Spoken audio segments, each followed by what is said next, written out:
Happiest of happy days. Welcome back to my channel, or welcome if you're new here. I am Ashley, and today we're going to talk about back pain. Specifically, my back pain, what happened, how we got here, all the fun stuff. And the reason that I want to talk about it is because I know a lot of people have back pain. While it's super common, I don't think that it's normal. I don't think that your back or any part of your body hurting should prevent you from doing things, which mine has for a very, very long time. I want to start this and preface this by saying I am not a doctor. I am not a medical professional. I am not any kind of anything. This is strictly, specifically what has happened to me, what has helped me, what has not helped me. So don't listen to some random girl on the internet is what I'm trying to say. We're going to go all the way back to the very beginning. We're going back 13 years. When I was 17 years old, I played volleyball. I still play volleyball to this day, but I was playing volleyball. We're at practice. We're doing a drill up at the net. We had to have chairs so that somebody can just literally stand there, block the ball so that somebody could hit around you. And I volunteered to be up at the net, to be standing blocking because I'm not a hitter. I'm not tall enough to be a hitter. Somebody brings me over a chair. I get on top of the chair, not realizing it's a folding chair. I take a step backwards. So I had one job. This was my job. That was my job. And I took a step backwards for whatever reason. I have no idea why. And the chair folded in half. I came down on top of it, right onto my tailbone, fell backwards. They called my parents. My parents took me to probably Care Now. And they were like, yeah, you're fine. Your tailbone's bruised. Totally fine. Go back to school. Go on about your way. Okay, great. Can I still play? She was like, yeah, of course. If you feel comfortable to play, go ahead and play. Okay, great. We were in a tournament. And the girl who took my spot was not doing too hot. My coach looks at me and she's like, can you play? And my head was going, no. And I said, yes. She said, get in there. Go in. I see where this girl continues to hit. I go, I'm standing right on the line. She hits the ball. No. This girl, I'm sure she went off to do great things in life because that hit, I can still feel it today. She hits the ball. I end up falling. I get the pass, but I fall backwards onto my butt, obviously right onto my tailbone again. And I'm not going to say I re-injured myself, but I definitely made it worse. I was out for the rest of the season after that. And thus began the long journey of my back problems.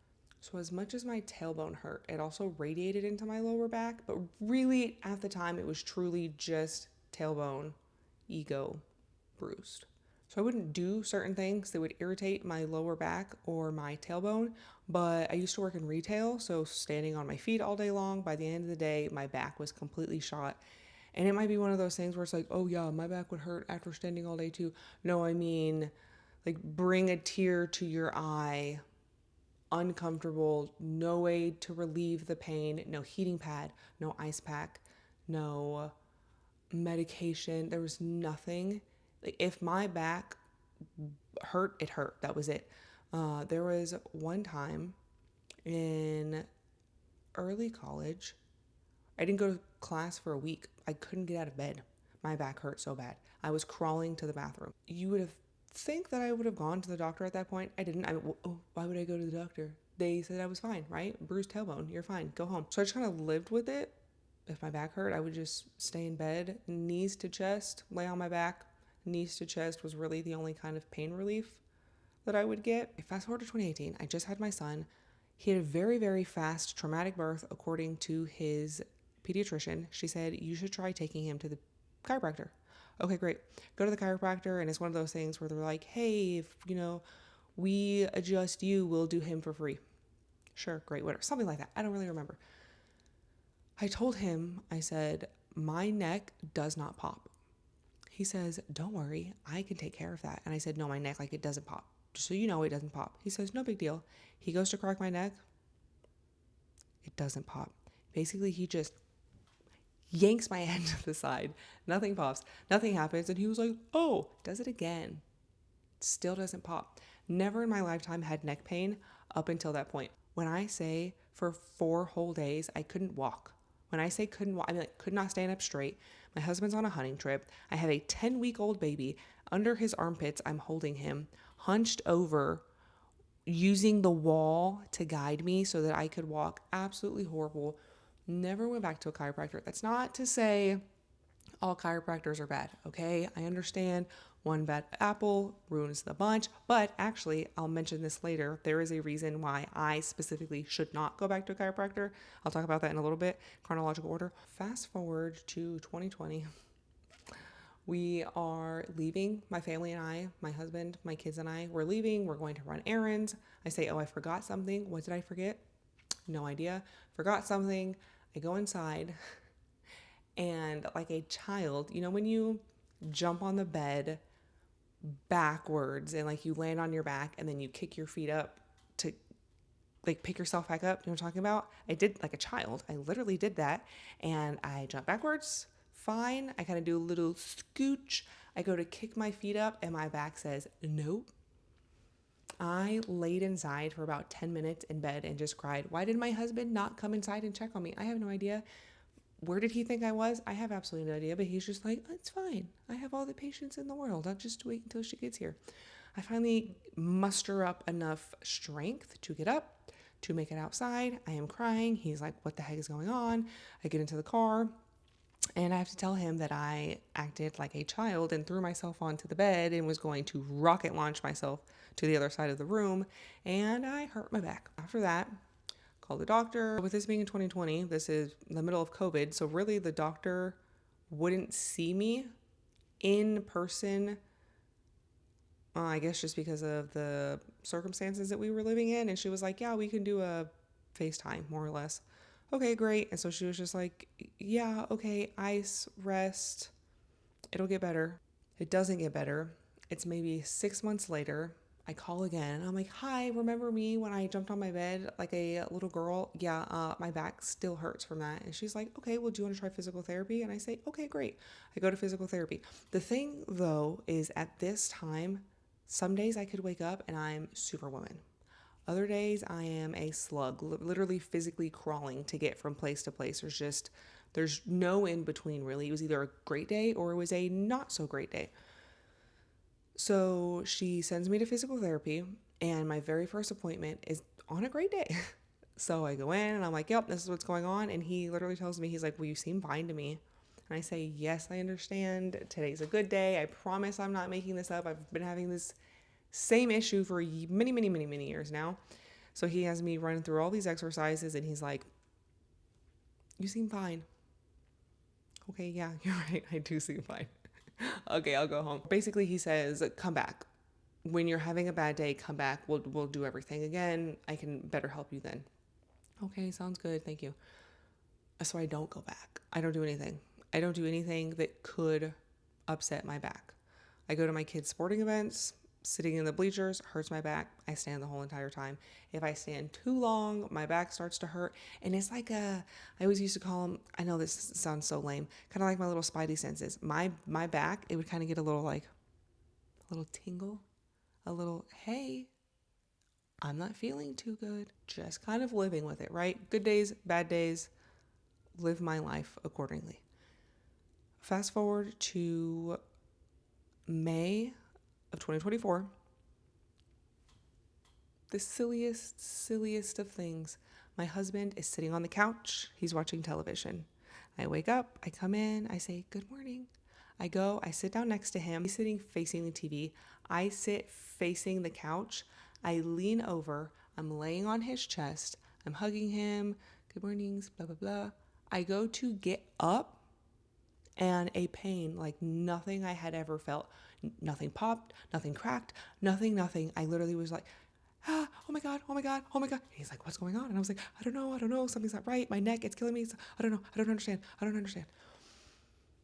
For the next week, most of my time was spent laying on the floor crying. I have absolutely no idea what happened. I couldn't move my neck, literally, and not only could I not move my neck, my head was like this.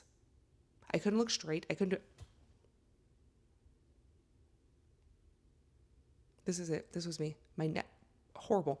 So after, I want to say 4 days, when I could finally literally physically get up and walk around, is when I called the doctor, went to the doctor, the same doctor that that sent me to physical therapy, the same doctor that was like, okay, well, yeah, not really much I can do for you. Call her, go in to see her, and she's like, holy smokes, your neck muscles are super tight. And I don't know if it was just from the stiffness of my neck, but it ended up running down my entire back. So there was just zero movement, zero flexibility, I should say, whatsoever, like neck to the bottom of my spine, right? So go to the doctor. Yep, you're super tight. It looks like your muscles have contracted and they just refuse to let go, which was never a problem until this specifically.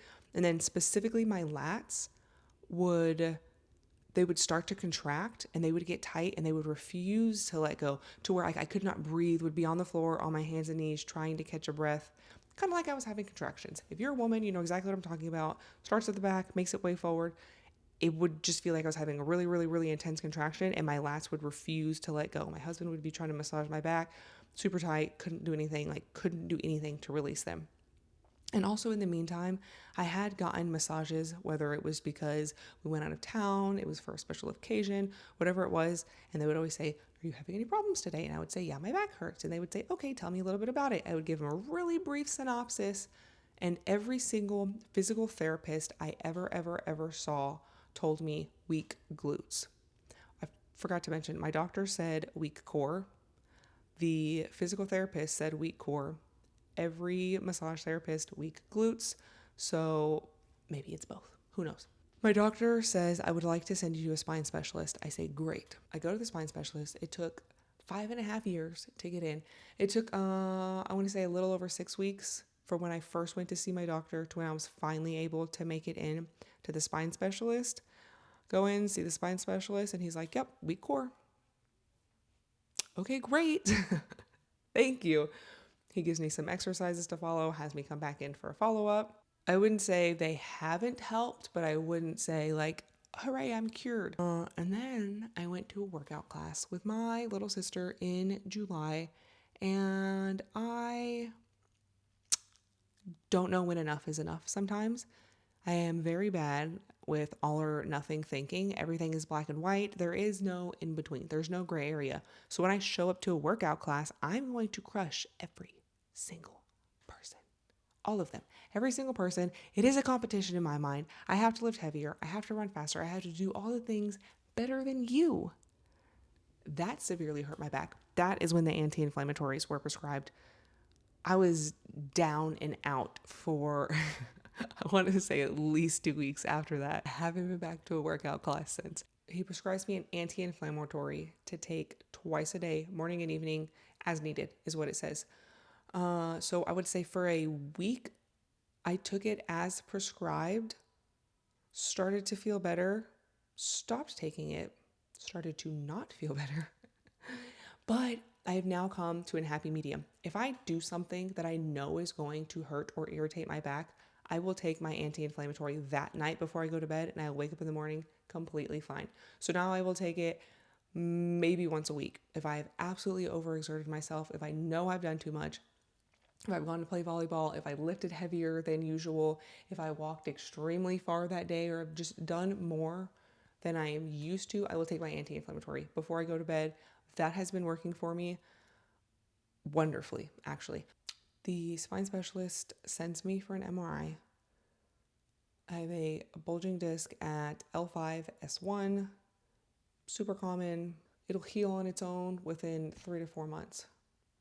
Great. So do I just keep like re-bulging, re-herniating, re-hurting, re-whatever, this exact same disc again, and again for the past 13 years?